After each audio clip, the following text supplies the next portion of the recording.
예, 안녕하세요. 안녕하십니까. 예. 프린트 다 받으셨죠, 그죠? 요거 이제 그래서 조금 그 전에 거하고 좀 바꿔주시기 바랍니다. 그 8주하고 9주 나온 데가 좀 틀려가지고 제가 프린트를 다시 한번 했어요. 요거 이제 맞고요.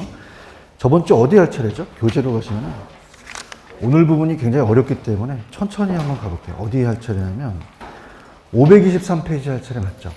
523페이지 가시면은 523페이지 가시면은 정해법 할 차례 맞나요? 정해법. 그래서 여기가 출제 빈도가 굉장히 높아요. 그래서 여기가 나오면 계산 문제가 계산기는 다 갖고 오셨나요? 계산기. 그래서 우리 3방식은 보통 계산 문제가 무조건 떠요. 원가법, 거래사례, 그다음에 수익환원법, 계산 문제가 3문제가 유형이 있는데 기출 문제가 다 다루질 않았기 때문에 제가 이제 대표적인 문제를 이제 풀어드리면서 가도록 할게요. 자, 523페이지를 보시고 오늘 프린트는 일본 문제를 옆에 껴놓고 보시면 됩니다. 일본 문제를 껴놓고 제가 이제 했던 거를 다시 한번 본다면 이쪽 파트가 난이도가 높은 게 여러분들 지금 파트 하는 곳이 그냥이에요. 감정평가예요. 그러니까 그래서 난이도가 높다는 것은 감정평가사가 따로 있죠. 그래서 굉장히 좀 어렵기 때문에 다시 한번 천천히 한번 가볼게요. 지금 배우는 방식이 따보세요. 원가 방식. 그러니까 무슨 방식이냐? 편하게 들으시면은 우리 학원을 평가사한테 맡길 때 우리 학원의 건물을 지을 때 그냥요 원가가 들어가요. 택지 취득비가 있으면 자재값이 들어가죠. 그래서 순전히 그냥 원가로 해서 이게 얼마가 가격이 매기느냐는 방식이 따보세요. 원가 방식. 그래서 제가 따라해보세요. 3방식, 7방법이 있다 그랬죠. 그죠? 그래서 이제 원가법이라는 것은, 자, 따라해보세요. 원가법, 원가액. 임대료예요? 이건 가액이에요. 가액이죠. 그래서 이제 우리가 저번 시간에 재도달 원가에다가 감가 누계액을 뺐어요. 감가 누계액이 수정액이거든요. 그래서 나온 가격을 적산이라고 하는 표현은 뭐냐면 이 적산은 쌓는 거거든요. 자, 우리가 택지비를 사고 1층 질 때마다 그냥요 이 원가가 들어가요. 자재값이 들어가죠. 그럼 비용을 쌓는다.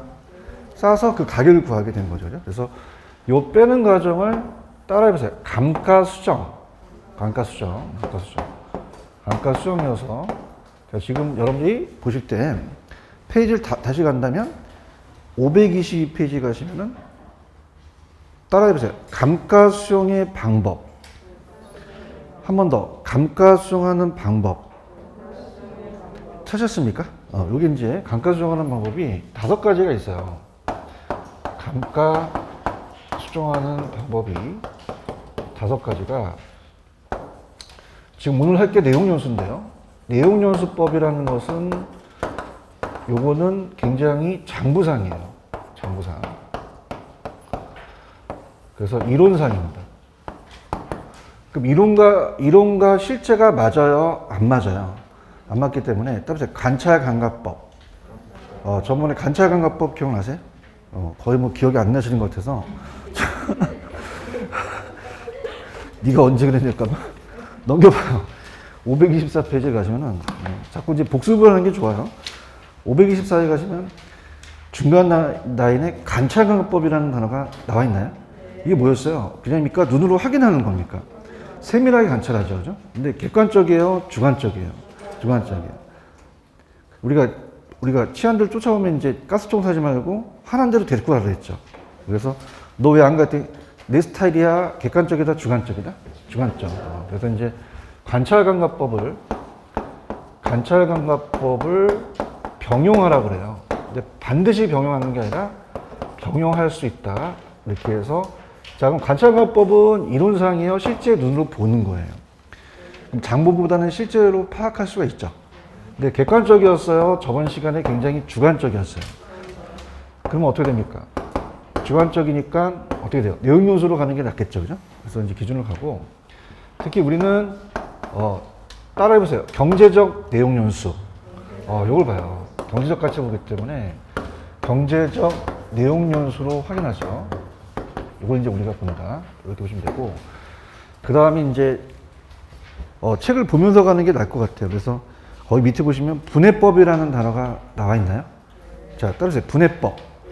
그 물리, 기능, 경제를 다 분해해서 합산하죠. 그 세밀하게 하는데 얘도 이중가가 될 수 있으니까 분해법입니다. 그러니까 여기서까지가 대상부동산에서 직접 구하니까 직접법이고, 그 다음에 오른쪽 가시면 따라해보세요. 시장 추출법. 내가 구한 거예요? 시장에서 추출한 거예요? 유사부동산에서 가져와서 내가 감가중을 한 거죠. 임대료 손실하는 법도 마찬가지로. 그래서 시장 추출법과 그 다음에 임대료 손실환원법을 따졌죠. 손실환원법. 그래서 우리가 이제 이따가 이 문제를 풀게 되면은 다 까먹으니까 오늘 프린트 받으셨어요? 1번 문제가 왜 틀렸다고 생각합니까? 1번이 저번 주에 배웠던 내용인데, 이 내용 연수가 따라해보세요. 정률법, 정액법, 상환기금법. 이 네 가지, 세 가지가 있거든요. 그러면 1번이 왜 틀렸는지 한번 지적해보세요. 여기 없는 거. 잔여법이 없죠. 찾으셨어요? 이따 또 한꺼번에 하면 다 까먹거든. 그래서 잔여법은 여기 들어간다, 안 들어간다? 안 들어가요. 안 들어가고, 5번에 가시면 5번에 관찰감가법이 있어요? 5번이 왜 틀렸는지 한번 지적해보세요. 관찰감가법은 객관적이다, 주관적이다? 주관적이고, 3번에 보시면 경제적 감가요인이라는 단어가 나와 있나요? 자, 우리가 경제적은 내부예요? 외부적인 거예요? 인근 지역의 세태는 맞죠? 근데 설계 불량, 설비 부정은 기능적 감가거든요. 이해 가셨습니까? 그럼 남아있는 게 2번하고 4번이 남아있죠? 거기를 이제 얘기를 하겠다는 건데. 자, 그럼 이제 페이지는 523페이지 고정하시고. 자, 따라해봐요. 정액법. 일정 액식이에요? 일정 율식이에요? 일정 액식이죠. 저 천천히 갈게요. 정액법은 찾으셨어요? 정액법. 그럼 일정 율이야, 일정 액식이야. 금액이 똑같다는 얘기죠, 그죠? 그래서 매년 감가액이 똑같다는 거죠. 매년 감가율이 일정해요, 감가액이 일정해요. 감가액이 일정하다. 이렇게 봅니다. 자, 그러면은 정액법에다가 별표를 3개 치세요. 얘가 계산 문제가 유력합니다. 계산이 거의 정률법이 한번 나왔는데 그 다음서부터 한 번 안 나오거든요. 정액법을 제가 계산 문제 해드릴 거예요. 그럼 이거는 감가율이 일정하다, 감가액이 일정하다. 감가액, 그죠? 맞아요. 그 다음에 우리 부동산은 그냥요 경제적 내용 요소가 중요해요. 자, 우리가 만약에 그 탄광촌의 신축상가 같은 경우는 어떻게 돼요? 탄광촌이 폐광되게 되면은 그 값어치가 떨어지죠. 그럼 신축상가를 부셔야 되는데 손을 툭 치면 넘어가요. 기계로 부셔야 돼요. 그럼 아직 물리적은 버틸 수 있죠. 근데 우리는 물리적을 얘기하나요? 경제적을 얘기하나요? 남아있는 가격이 있단 말이에요. 그걸 따라해봐요. 잔존 가치, 잔존 가격. 요걸 빼줘야 되거든요. 그래서 잔존 가치나 잔존 가격을 빼줘야 돼요. 그럼 제도원가가 예를 들어서 1억 2천이다. 마음을 뺄게요. 그럼 얘가 2천만 원이면 1억만큼 감가총액을 한다는 거죠. 이게 감가할 총액입니다. 자, 그러면은 계산 문제가 첫 번째 스타트, 따라서 매년 감가액. 매년 감가액 구해야 감가 누계액을 알겠죠? 그래서 매년 감가액 구합니다. 그러면 매년 감가액은, 자, 우리는 물리적을 얘기해요? 경제적을 얘기해요? 여기서 이걸 빼야 되죠. 그래서 따라해봐요. 제조달원가에서 잔존 가격을 뺀다. 빼요. 잔존 가격을. 그래서 만약에 요게 1억 2천이다.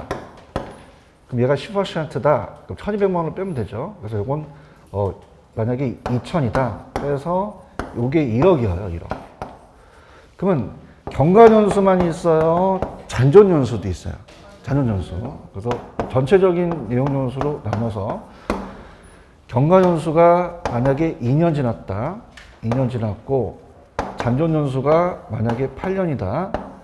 그럼 합이 10년이죠. 그럼 10년이면 1억을 10년 나누면 따라서 1,000만 원씩 매년 감가액. 그럼 1,000만 원이 매년 감가액이라는 건 이해 가시겠습니까? 그러면 자, 그러면 따라해봐요. 감가 누계액. 그럼 감가 누계라는 거는 감가액이 이렇게 하나씩 합쳐지는 거죠. 그래서 감가 누계액을 구한다. 그럼 요거는 요 매년 감가에다가 따라해보세요. 경과연수를 곱한다. 무슨 연수를 곱한다? 경과연수. 자, 그러면은 만약 매년 감가 이거 계산 이따가 한번 해볼게요. 이건 한 다음에. 그럼 얘가 1,000만 원이니까 따라서 2년이 경과했다. 그럼 1,000만 원이면 1년 2년이면 2,000이 되겠죠. 그럼 감가누계액이 2,000이니까 자, 갈게요. 얘가 1억 2천에서 2천을 빼니까 얘가 1억이 되죠. 따라서 정액법. 자, 523페이지 정액법 찾으셨어요? 들어갑니다. 감가상각액이 아까 이 1억이었어요. 이걸 무슨 쪽 내용 요소로 나눴어요? 경제적. 매년 감가액이 일정하다는 단어가 나와 있나요? 그럼 정액법은 매년 감가율이 일정해요? 감가액이 일정해요? 그럼 감가 누계액이 경과연수 따라서 1,000, 2,000, 3,000 정비례해서 증가하죠. 그래서 이렇게 직선적으로 이렇게 증가한다. 이렇게 얘기를 하거든요. 그러면 밑에 가시면 키포인트에 정액법이 있어요. 정액법. 그러면 대상물건의 감가총액을 경제대에서 나눠서 감가액이 매년 균등하다 보니까 감가 누계액은 경과연수에 따라서 어떻게 해서 증가한대요? 정비례해서. 그죠? 그 다음에 여기서 계산이 간편하다고 되어 있나? 물론 뭐 여러분들한테 복잡하지만 다른 법보다는 간편하다는 얘기예요. 그죠? 그러면 얘는 감가의 균등성 현실과 부합하지 않는 게 이 내용 요소라는 건 실제예요? 이론상이에요. 그럼 현실과 좀 부합하지 않겠죠? 그런가요? 그 다음에 감가에 대한 이자를 고려하지 않는다는 단어가 나와 있나요? 여러분들 지금 1억을 모으기 위해서 1,000만 원씩 10년이면 1억이 모이죠? 그래서 이자 고려 안 한다. 왜 그러냐면 항아리에다가 1,000만 원씩 10년 모으면 그냥 1억이 되잖아요. 얘기해봐요. 그럼 얘는 이자 생각한다, 이자 생각 안 한다. 안 하죠. 고려 안 한다는 거. 이해 가셨어요? 그래서 특히 건물 같은데 내용 연수가 긴 건물 같은 데 적용된다. 이렇게 보시고 그 다음 밑에 가시면 C에 따라해봐요. 상환기금법. 그런 단어가 있어요? 자, 상환기금법은 편안하게 들으세요. 편안하게. 상환기금법은 얘랑 똑같이 매년 감가액은 일정해요. 따라서 감가액은 일정하다. 그럼 얘는 똑같이 1,000만 원씩 1,000만 원씩 같은 똑같죠? 근데 얘는 뭐냐면 매년 감가액은 일정한데 자, 따라해봐요. 적금을 든다. 그럼 1억짜리 감가총액을 적금을 든다는 것은 어떻게 돼요? 나중에 1억을 타먹죠. 그럼 따라서 이자 고려한다. 감채기금 계수라는 거 기억나시나요? 감채기금 계수는 쪼개는데 왜 쪼갰냐? 그냥이야 이걸 만들기 위해서 분립해 나가죠. 그렇죠? 그럼 얘가 950만 원씩 한다는 얘기예요. 950만 원씩. 그러면 950만 원씩 10년 모으면 원래 9,500이 되잖아요. 그렇죠? 근데 그냥이야 1억을 타먹어. 그냥 따라서 이자를 먹는다. 그럼 여기는 이 방법은 뭐가 들어간다? 이자가 들어가, 이자. 아시겠어요? 그럼 이자 들어갔다? 그럼 무조건 무슨 기금법 찍으시면 돼? 상환기금법 찍으시면 돼요. 아시겠어? 상환기금법 보고 있어요? 그래서 이 감채기금계수를 곱해서 감채기금법이라고 해서 가볼게. 상환기금법이란 매년 감가액이 일정한 따라서 이자를 발생. 이거 나오면 무조건 못 찍어?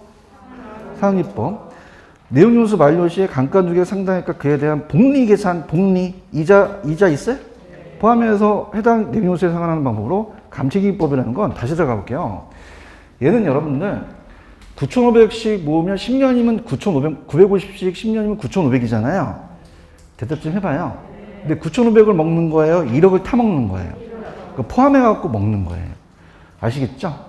그래서 밑에 특징을 보시면은 상환기금법은 매년 감가액이 그냥이야 이자가 있어. 그럼 이자를 빼서 정해법보다 많다, 감가액이 작다. 작죠?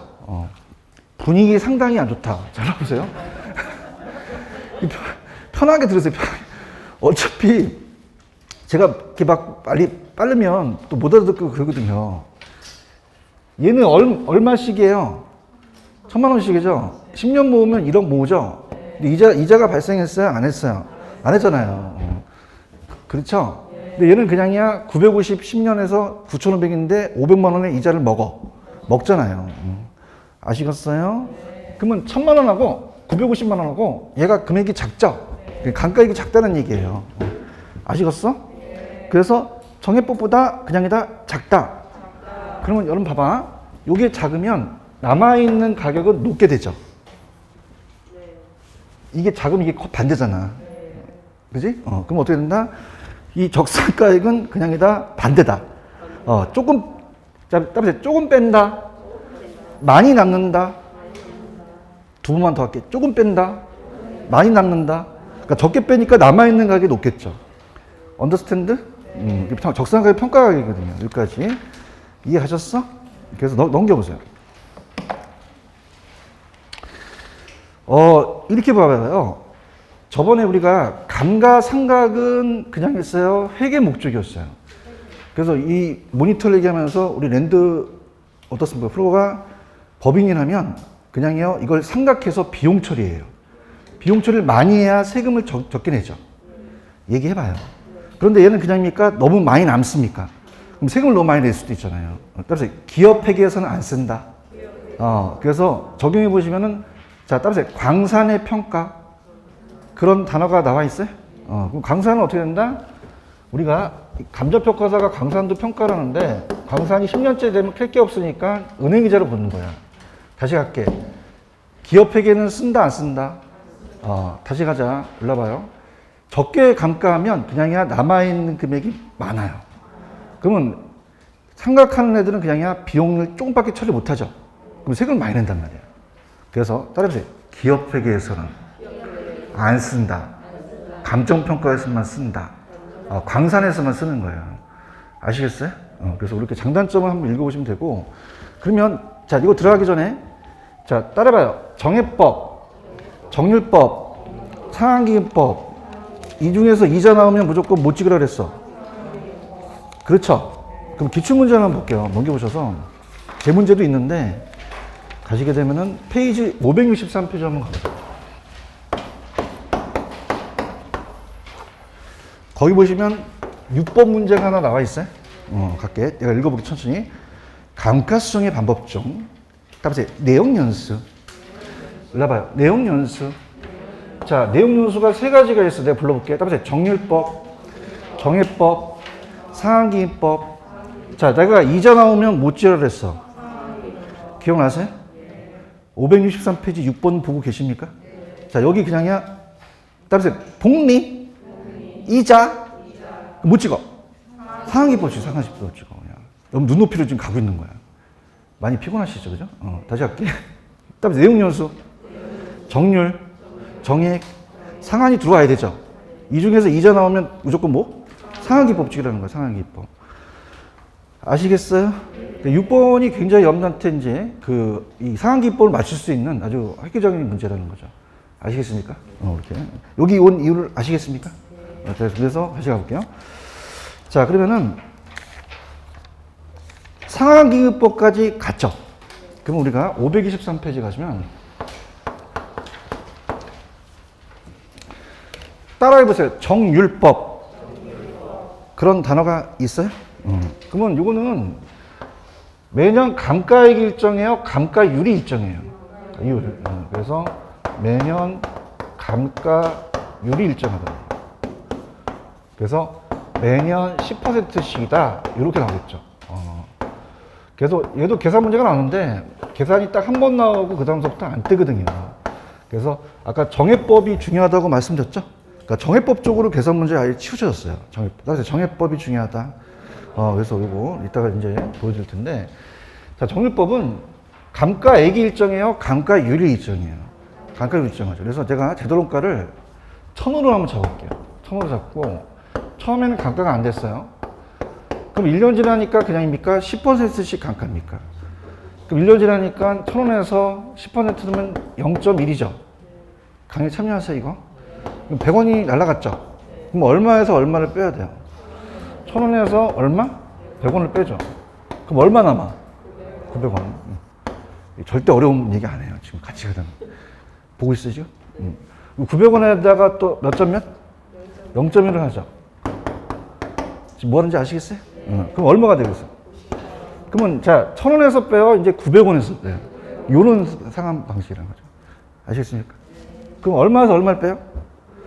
900원에서 90원 빼죠. 그럼 얼마 나와? 내가 몰라서 그런 게 아니라 같이 따라가는 거야. 810원. 그럼 810원에다 또 얼마 곱하? 0.1 곱하는 거죠. 그럼 얼마 남아? 81원 나오잖아. 맞죠? 810원에서 81원 빼면 여기까지 하겠습니다. 자. 한계 있어. 보고 있어? 그럼 그냥이야 감가율이 일정해. 감가액이 일정한 게 아니잖아요. 지금 보고 있죠? 그럼 감가액을 초기에 적게 하겠어요? 제일 많이 하겠어요? 많이 해요. 여러분 이게 우리가 따라서 건설 기계 원가법으로 사용할 수 있다 그랬죠? 감정평가에서. 그럼 건설 기계 같은 경우는 3년 지나면 반값으로 뚝 떨어지잖아요. 그럼 초기에 많이 감가하는 게 낫지. 언더스탠드? 근데 건물은 3년 지났는데 반값으로 뚝 떨어지는 건물이 있어? 나 좀 소개시켜줘. 나 좀 사게. 그럼 건물은 그냥이야 정액으로 가는 게 좋아요. 정액으로 가는 게 낫다는 거죠. 이해 가셨어요? 그러면 자, 얘는 감가액이 일정한 거예요? 감가율이 일정한 거예요? 감가액이 처음에 많고 체감하죠? 그걸 포커스로 낸단 말이에요. 아시겠죠? 그래서 이거를 예를 들어 형평성을 맞게끔 좀 볼게요. 만약에 20%씩 하다 봐. 20%씩. 그럼 20%씩 간다. 그러면 만약에 1억이다. 처음에 감가가 안 됐다. 몇 퍼센트? 20%. 그럼 1억에다가 0.1을 한다는 건 아시겠나? 그럼 얼마가 초기에 감가되는 거야? 2천만 원. 그러면 이제 얼마에서 얼마를 빼? 이제 얘기해봐. 이제 신났잖아. 1억에서 2천을 빼는 거죠. 맞죠? 그럼 1억에서 2천을 빼니까 8천이 남나요? 그러면 우리가 이제 1억에서 20%야? 8천이 20%야? 8천이 20%. 그럼 8천에다가 0.1을 하니까 어떻게 돼요? 요건 1000을 빼게 되겠죠. 그러면 그냥요, 감가액이 처음에는 초기에 많아요. 감소하겠죠. 맞죠? 그럼 여기가 따라가죠. 2천만 원, 1000만 원, 950만 원. 그럼 얘가 초기에 제일 많이 뛰죠. 그 다음에 얘 순서라는 거죠. 언더스탠드? 갈게. 정률법 하고 있는 건 알아요? 정률법은 매년 말 존재하는 아직 상각됐어야 상각되지 않았어야 거기다 일정 상각률을 곱하죠. 매년 감가를 구한다. 미상각 잔액은 점차 감소함으로 매년의 상가액이 일정한 거요. 상가액이 체감하는 거요. 체감하는 거죠. 말 안 하네? 여기 2000에서 1600 체감하잖아요. 이렇게 체감하고. 그래서 이제 체감상가법, 잔고정가법이라고 하고, 밑에 또 볼게요. 정률법은 대상 물건의 전년도 말 잔존가격에 일정한 값의 감가율을 곱한다. 자, 그러면 얘는 감가액이 일정한 거예요? 감가율이 일정한 거예요? 감가액은 매년 체감하죠. 여기서 난단 말이에요. 초기 감가액이 많고 안전하게 잡아내줘야지. 그렇지? 계산이 복잡하고 잔존가액이 0인 것은 적용이 불가능하며 감가액에 대한 이자를 고려했다, 고려하지 않았다. 차량 쓰는, 기계 쓰는 거지. 아까 이자 고려하는 건 뭐밖에 없어. 얘기해봐. 상환기밖에 없었잖아요. 이해 가셨지? 다 왔어. 좀 참아. 넘겨. 키포인트만 하면 돼. 많은 걸 참아왔어. 자, 가면은 정액, 정률, 상환기법이라는 단어가 있나요? 자, 말기는 보지 마세요. 따라서 초기만 나온다. 말기는 나중에 이제 문제집 가서 하는데 말기까지 지금 잡기는 너무 힘들어요. 초기 있어요, 초기? 초기도 안 되는데 말기 잡아봐. 큰일 나. 크레인 걸려. 자, 따라서 초기. 자, 일로 와봐요. 얘는 따라서 2천만 원, 1000만 원, 950만 원. 누가 제일 많이 뛰었어, 초기에? 정률이 많이 뛰었잖아요. 그런가요? 그 위는 잘 보고 있어요? 그럼 초기에 감가액이 크긴 순서라고 돼 있어요? 그래서 이걸 어떻게 암기하냐면 감가액의 크기 순서는 자, 따라서 유렉기 이렇게 암기했습니다. 따라서 유렉기 율은 뭐예요? 정일법. 액은요? 정일법. 기는요? 상한기법. 이렇게 암기하시면 됩니다. 이해하셨나? 그럼 어떤 게 제일 많이 띄어요? 정률, 정액, 상한기법이라는 거죠. 이해 갔어요? 칠판. 얘가 많으면 얘가 적어지죠. 이렇게 됩니다. 따라서 반대다. 적산가격 반대란 말이에요. 적산가격은 이제 평가가격이라고 나올 수 있지. 그러면 초기에 평가액은 남아있는 금액은 그냥이다. 반대다. 반대로 가는 거예요. 이해하셨어? 그러면 1번 문제를 맞춰야지. 이제 1번 문제 답을 찾아보세요. 1번 문제를. 다 가르쳐 줬어요. 언제 기다려? 2번이 맞나요? 아까 풀었잖아요. 이자 나온 건 무조건 뭐예요? 상한기법. 찾았죠, 그죠? 그 다음에 4번이 왜 틀렸을까?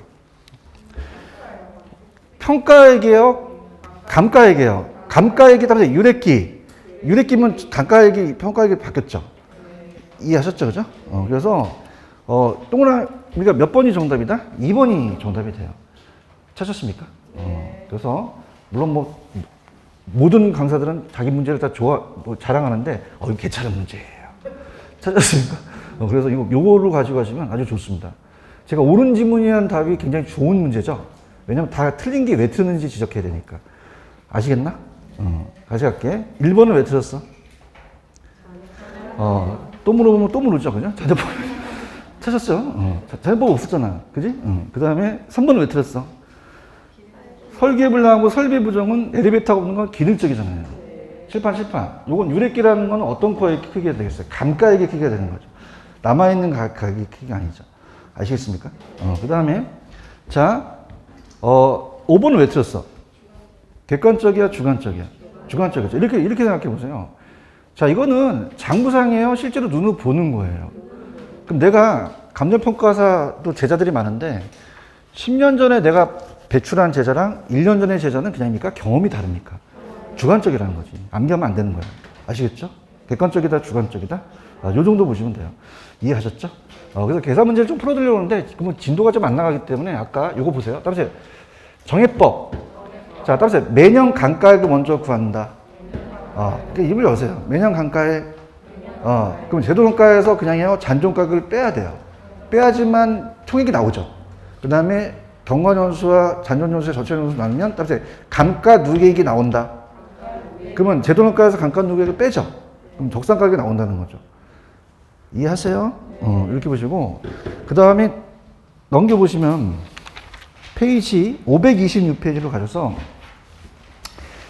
526페이지에 가시면은 원가법의 장단점이라는 단어가 나와 있나요? 찾았습니까?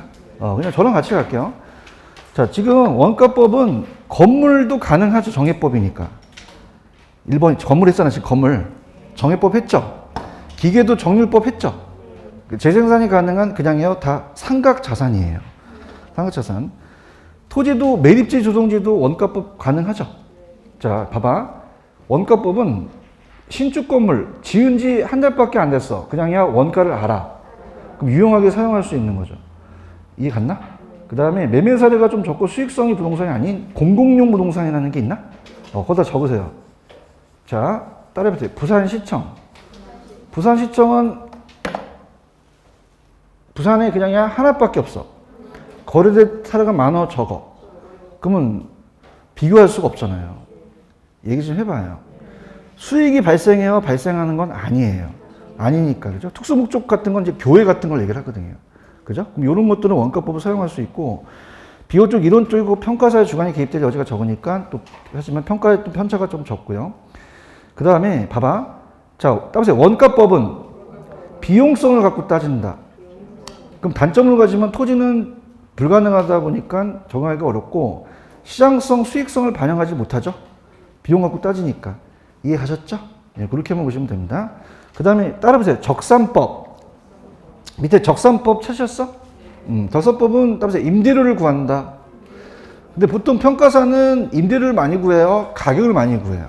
그러니까 적산법은 제가 찍어드린다면 따라보세요. 의가 나온다. 산식이 나온다. 그까지만 나오고 그 밑에 있는 건 다 끊겼거든요. 나중에 이제 요약집이 나오시는 건 알고 계시죠? 다음 주 정도 나와요. 그럼 다음 주에 이제 요약집 할 때 나중에 그때 가서 시험에 안 나오는 부분은 그때 가서 해드리도록 할게요. 아시겠죠? 그럼 따라서 적산법. 자, 적산법은 가격이에요? 임대료예요? 임대료죠. 그래서 우리가 세 글자씩 맞다 그래서 이것도 제가 정의를 내리고 기출문제를 한번 볼게요. 어떤 게 나왔는지. 자, 따라합니다. 임대료를 구한다. 임대료를 구해요. 이해만 하시면 돼요. 이해만. 내가 기출문제를 보여드릴 텐데 갈게요. 자, 만약에 편안하게 들으시면 15층짜리 건물이 15억인데 갑돌이가 1억밖에 없어요. 그러면 전체 건물을 다 살 수가 없죠. 그래서 한 층만 사서 임대 사업을 하려고 그래요. 그럼 5층을 사서 임대 사업을 하려고 그러는데, 자, 요게 1억이 들어가서 이걸 따라서 기초 가격, 기초 가액, 가액이라고 하거든요. 기초 가액. 그러면서 평가사한테 따라서 원가 방식의 임대료를 산정해요. 그렇죠. 그럼 원가 방식의 임대료를 산정해달라고 맡길 수 있죠. 대답해봐요. 그럼 내가 그냥요 1억이 나갔어요. 내 비용이 나갔죠. 그럼 이율이 없어야 돼요? 있어야 돼요? 그걸 따라서 기대이율, 기대이율이라고 하거든요. 소화자본의 이율. 거기다가 키포인트는 내가 임대인이에요. 그럼 경비도 받아야 되죠. 그럼 경비를 빼야 돼요? 더해야 돼요? 더해야 된다는 게 나오죠. 찾으셨습니까? 그 정도 보시고 제가 이제 문제를 풀어드릴 텐데, 얘는 요새 끊겼어요. 그냥 요 정의만 나와요. 그래서 필요적용비를 더한다. 그럼 1억에서 만약에 5%니까 우리가 따라서 5%는 10%의 반이다. 그럼 1억의 10%는 1,000만 원이죠. 반 띄고 500만 원이 되는 거죠. 그렇게 하는 거예요. 그 다음에 만약에 경비가 200만 원이다. 그럼 그냥요 경비를 더해야 돼요. 더해야 되죠. 그래서 적산 임대료를 구해요. 그래서 가겠습니다. 자, 따라합니다. 적산 기기필. One more time. 적산 기기필. 자, 따라해보세요. 적산 기기필. 기기필. 기가 뭐죠? 기초가액이죠. 그런가요? 또 기가 뭐예요? 어떻게 했어요? 그냥 했어요? 곱했어요. 곱해서 필요한 경비를 더했죠? 그래서 임대료를 선정한다. 그렇게 가져가시면 돼요. 이해 가셨습니까? 그래서 가로치기가 나올 가능성이 커요. 그래서 따라서 적산 기기필. 내가 찍어줄게. 환원이율이야, 기대이율이야? 기대이율이라고 되어 있나요? 이걸 환원이율로 낼 가능성이 높거든요. 그죠? 그래서 이렇게 한번 적어 놓으시고 준비해 놓으시면 돼요. 그럼 환원이율이다, 기대이율이다. 그래서 대표적인 문제를 한번 골라드려 볼게요. 근데 이제 교수님 그렇게 하면 어떻게 좀 예제를 한번 들어보세요 그러는데 561페이지를 한번 가보세요. 가시면 3번 문제에 3번에 4번이 적산법이 있는데 561페이지에 3번을 찾으셨습니까? 4번을 찾으셨습니까? 적산법 561페이지에 3번에 4번 찾는 속도가 다 달라. 끝까지 찾을 때까지 기다릴게요. 찾았어요. 그래서 4번 적산법이 있어요? 이게 틀렸는데 왜 틀렸는지 한번 지적해보세요. 이 지문이 틀렸거든요. 이 지문이 틀렸는데 왜 틀렸는지 한번 지적해보세요.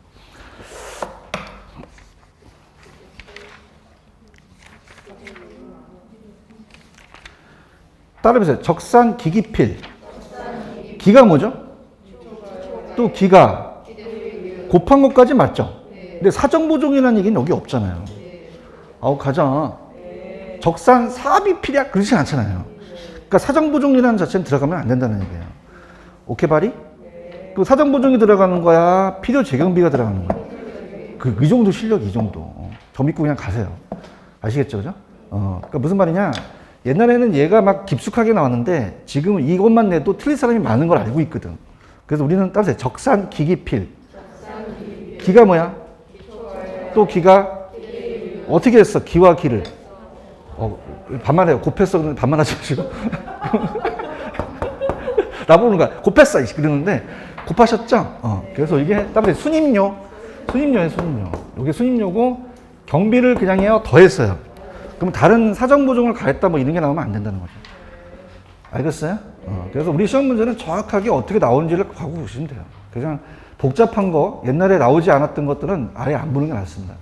제 말이 맞습니까? 그러니까 작년에 공부하신 분들은 충분히 이해를 해, 제 말을. 그죠? 그래서 절대 넓히지 마시고 그냥 나올 수 있는 범위만 가세요. 그럼 우리가 중요한 건 그냥이야 적상 기기 필이 중요해. 근데 중요한 건 뭐야? 기가 뭐야? 기기 필만 암기하면 안 되죠, 그죠? 기가 기초가해. 또 기가 어떻게 했어? 곱해서 순임금을 알았지. 경비를 빼줘야 돼, 더해줘야 돼. 자, 이렇게 얘기하자. 내가 임대인이야. 그럼 경비 나가지. 그걸 빼고 하는 거야, 더하고 하는 거야. 더하고 받는다는 걸 캐치하시면 돼요. 이해하셨어? 이렇게 해서 적산법은 그 정도 실력만 가지시면 적산법은 더 이상 어렵게 안 내요. 아시겠죠, 그죠? 그 나머지 부분은 하지 마세요. 왜냐면 지금 해봤자 무슨 말하는지 못 알아듣고 나도 힘 빠지고 쟤는 이상하게 무슨 말을 못 알아듣을 것 같아. 막 혀도 짧고 막 그러니까 적산법을 이렇게 하고 넘겨보세요. 넘기면은 자 530페이지로 한번 가보죠. 530페이지 가시면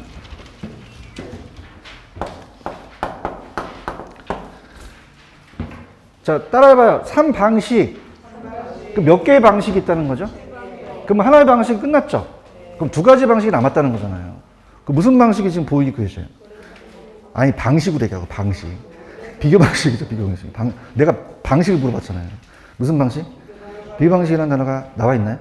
자, 이게 뭐냐면 우리 학원 건물을 평가하려고 그래요. 학원 건물과 비슷한 매물이 없을까요? 있을까? 있잖아요. 그죠? 맞나요? 그럼 우리 연산역에 여기 근처에 따라서 인근 지역, 대상부동 속한 지역이 인근 지역이죠.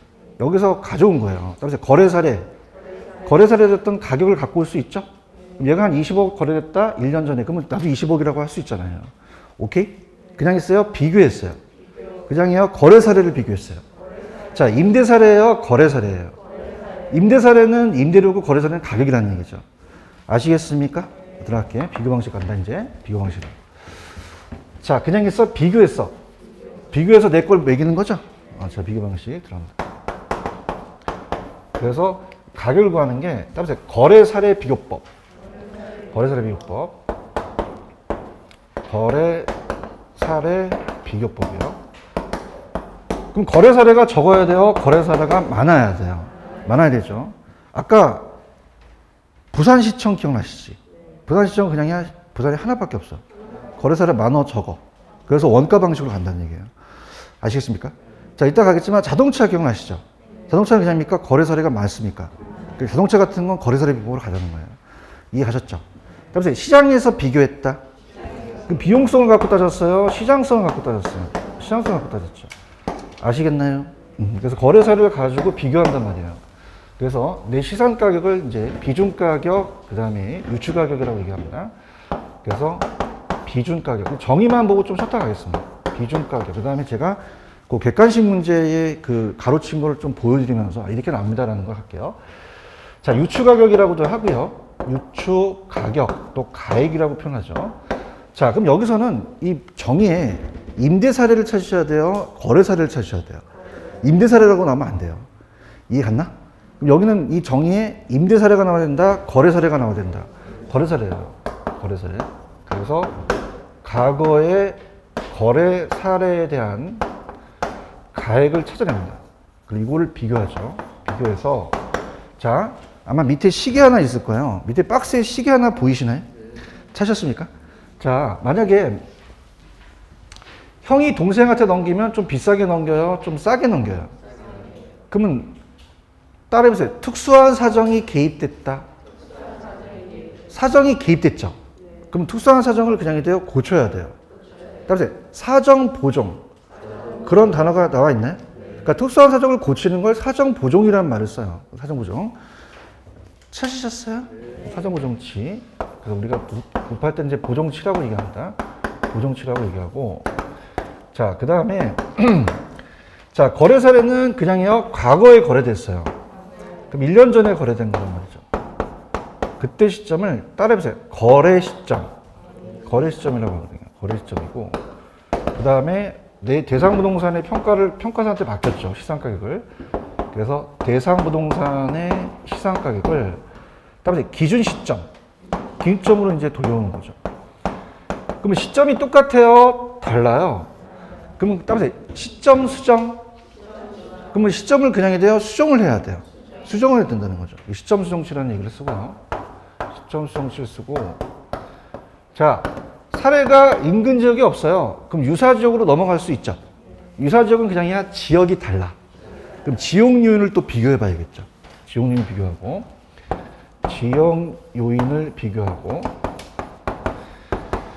또 개별 요인이 틀리면 개별 요인을 비교할 수도 있죠. 개별 요인 비교. 개별 요인을 또 비교합니다. 비교해서 면적까지 또 구해요.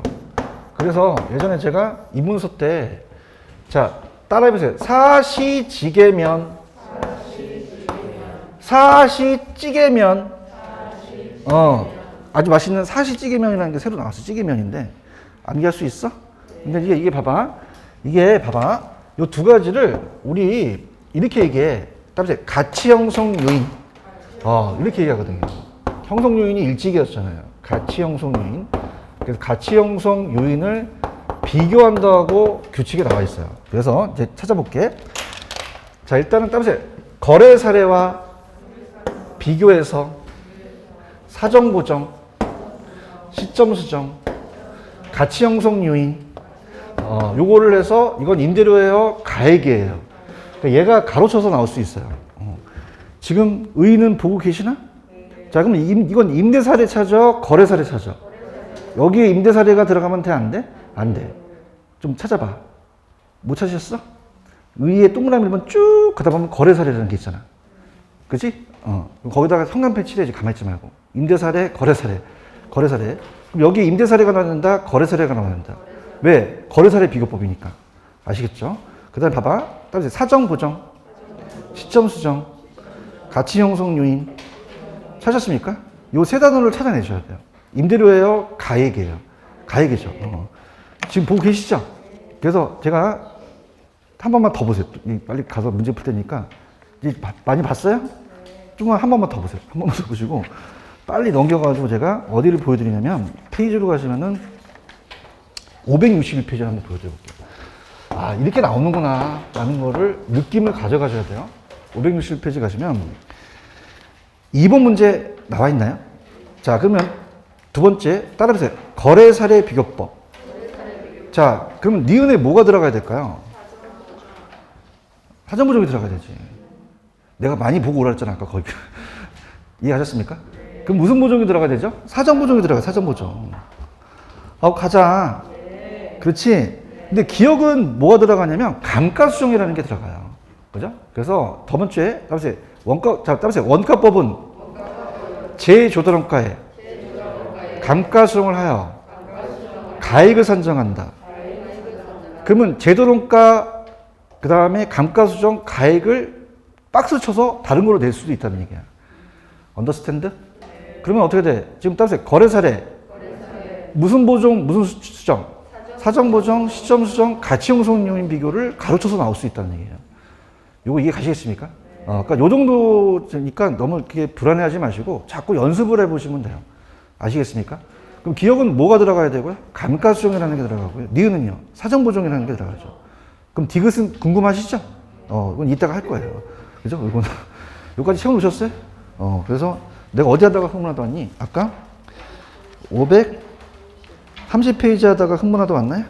530. 그래서 이거 꼭 가져가라는 거 말씀을 드리고 싶고.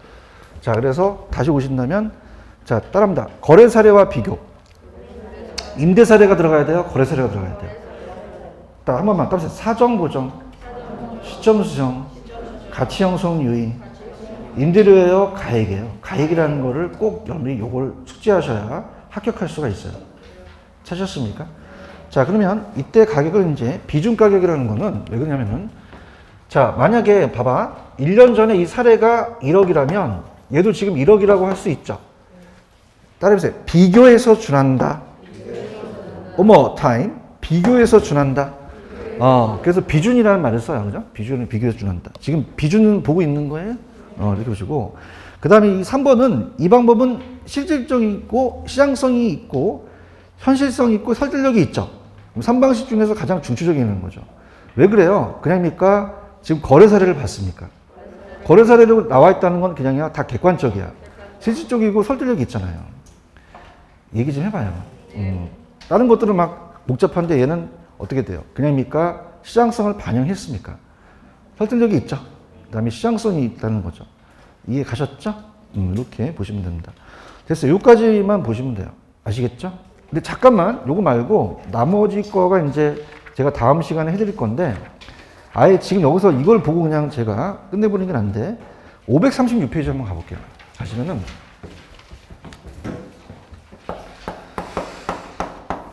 따라보세요. 임대사례 비교법. 그런 단어가 나올까요? 그럼 임대사례 비교법은 가격이에요? 임대료예요? 어떻게 하셨지? 임대가 들어갔잖아. 내가 어려운 얘기 하나? 그럼 임대사례 비교법은 이건 가격이야? 임대료야? 자, 그러면 아까도 얘기했지만 거래사례 갖고 오셔야 돼? 임대사례를 갖고 오셔야 돼? 임대사례 갖고 오고. 자, 따라서 사전 보정, 시점 수정, 가치 형성 요인. 자, 따라서 아까랑 똑같다. 그럼 가액이에요? 임대료예요? 요것만 가보시면 돼요. 내가 하는 대로 가? 지금 의의 있어? 자, 임대사례는 무슨 사례가 나와야 돼? 임대사례가 나와야죠. 근데 이건 안 될 것 같아, 이 자식들이. 그죠? 유치하잖아. 생각을 해봐. 임대사례 비법인데 거래사례로 낼까? 아니, 낼 수도 있겠지만, 그지? 분위기 상당히 안 좋네, 그죠? 그럼 이건 무슨 사례를 가지고 있고? 그럼 아까 따서 사전 보정, 시점 수정, 가치 형성 요인을 또 박스 칠 수 있겠죠. 근데 중요한 건 가액입니까? 임대료입니까? 비준 가액이에요? 임료예요? 유추라는 단어가 있나? 유추? 따라서 유추해냈다. 유추해냈다는 거죠. 찾았죠? 그러면 거래사례와 임대사례는 그냥요, 이 단어만 틀려요. 자, 거래사례는 거래사례가 나오죠. 임대사례는요. 자, 임대사례는 그냥요, 임대료가 나와요. 거래사례는 가액이라는 거죠. 아시겠습니까? 그래서 의의를 좀 더 중점적으로 보시는 게 아예 기초를 잡는 게 아주 좋아요. 아시겠죠? 여기까지 되겠습니다. 조금만 쉬었다가 갈게요. 쉬세요.